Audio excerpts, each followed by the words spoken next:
ഹമാസിനെതിരെ വിജയം നേടുകയാണ് തന്റെയും American president Donald ട്രംപിന്റെയും നിലപാടെന്ന് ആവർത്തിച്ച Netanyahu എല്ലാ യൂറോപ്യൻ രാജ്യങ്ങളും ട്രംപിന്റെ നിലപാടിലേക്ക് മാറണമെന്നും അഭിപ്രായപ്പെട്ടു.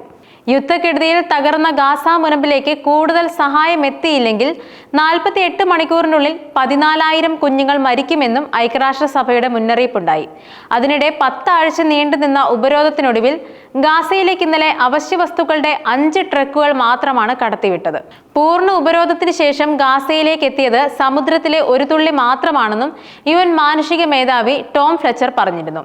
ഗാസ മുനമ്പിൽ 2 ദശലക്ഷം ആളുകൾ പട്ടിണിയിലാണെന്നും അതേസമയം അതിർത്തിയിൽ ഇസ്രയേൽ ടൺ കണക്കിന് ഭക്ഷണം തടഞ്ഞു വച്ചിരിക്കുകയാണെന്നും ലോകാരോഗ്യ സംഘടന director general Tedros Adhanom Ghebreyesus കഴിഞ്ഞ ദിവസം പറഞ്ഞിരുന്നു.